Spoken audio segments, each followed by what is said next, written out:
I knew. I knew what my rules were, where I was allowed to fire, where I was not allowed to fire, when I could load and how. I had been brought up in it, you know, very carefully brought up in it, and really loved it, really enjoyed it.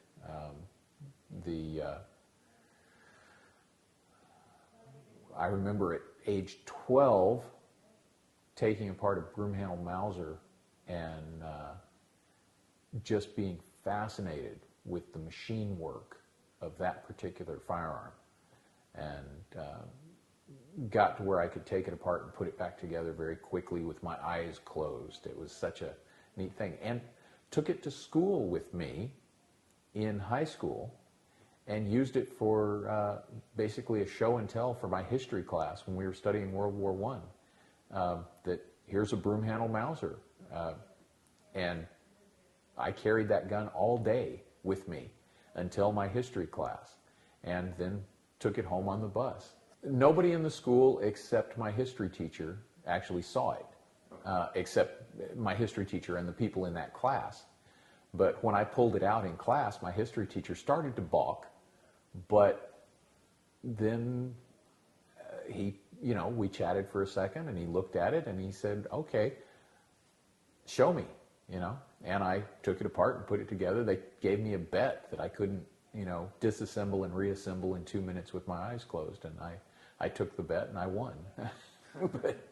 but it was, looking back on it, I am pretty sure that probably the administration would have balked had they seen it.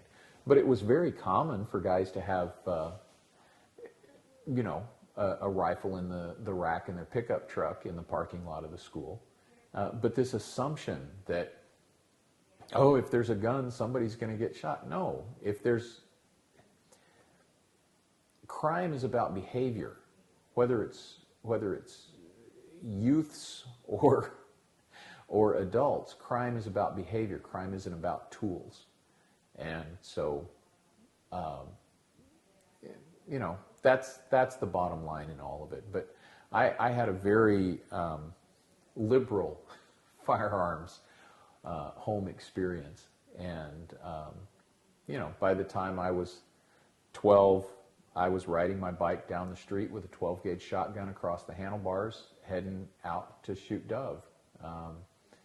It was just what we did, and that was a beautiful thing growing up in rural Arizona.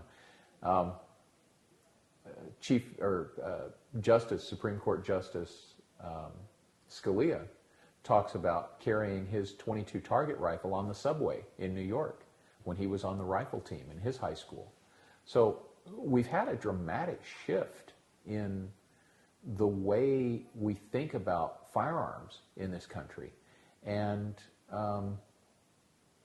it's just bizarre to me the way, especially New York, that here were responsible young men and women, I assume, carrying their rifles on the subway to go to rifle practice, and now today they would call out SWAT teams and shut down the whole subway system for something like that.